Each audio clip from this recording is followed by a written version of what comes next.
So this is our top 7 tips to cooking the perfect wood-fired pizza on your outdoor fireplace.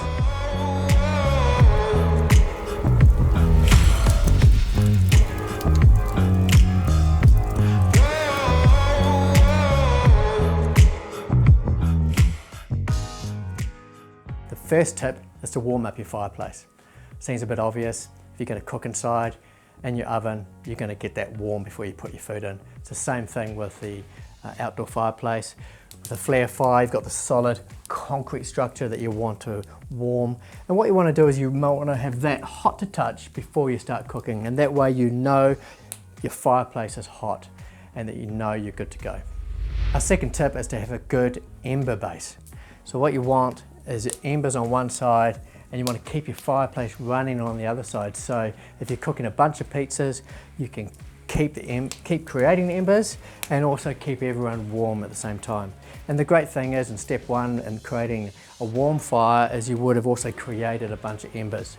So that's tip 2, is to create a good ember base and to drag those in using the ember poker underneath your pizza hood and your stones.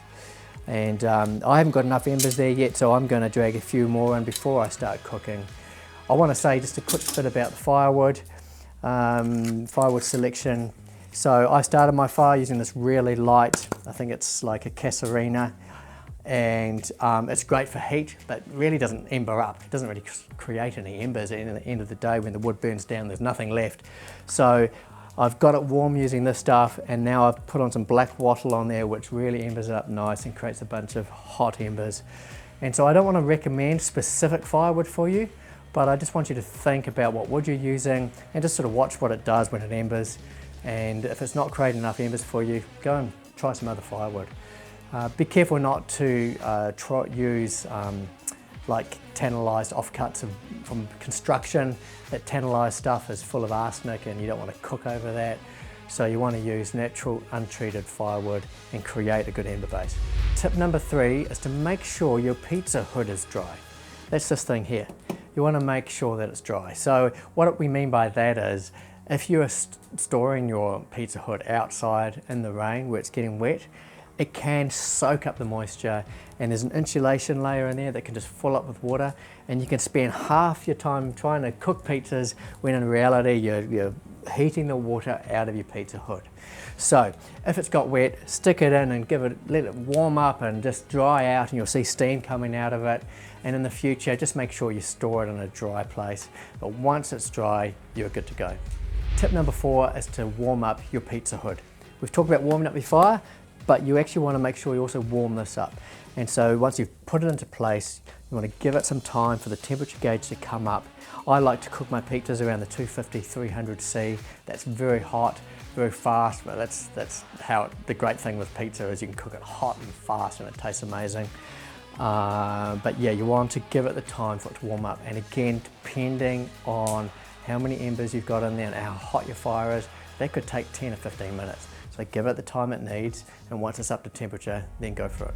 Tip number 5 is great for those people that have been struggling with burning the bases on their pizzas, and it's to use 2 pizza stones. You'll see here I'm using 2 of them, and again it just provides a bit more space between your embers and your pizza and helps to reduce the amount of burning on your base. Sometimes these pizza stones crack, and that's fine. You can put the cracked one at the bottom or whatever and put another one on top. But double stone to help stop burning the bases. Tip number 6 is to use pizza crispers. These are a cool little thing supplied with your pizza hood, and they provide just an additional surface between the pizza and the flame and the embers to stop your pizza from burning. It's also a Teflon surface, so the pizza won't stick to it. If you're cooking directly on a stone, your pizza might actually stick to the pizza stone. So this is a really neat way, not just to limit the amount of blackness on the bottom of your pizza, but also to prepare your pizza on. So in our case, my family will prepare the pizza on one crisper and hand that to me, and I will have the other one already in the fire with a pizza on it. And so we're just rotating these through. It's a really convenient way to cook, so I recommend running with 2 pizza crispers. This last tip tip number 7 is if you're running a grill underneath your pizza stones, which is fine. I've done a lot of pizzas with a grill, but if you're still having troubles getting it just right, you might want to consider changing that out to a hot plate.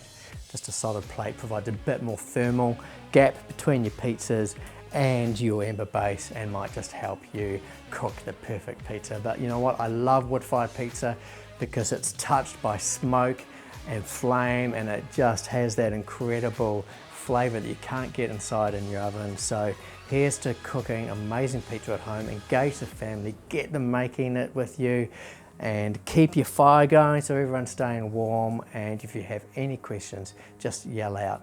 We'd love to see how we can help. Cheers.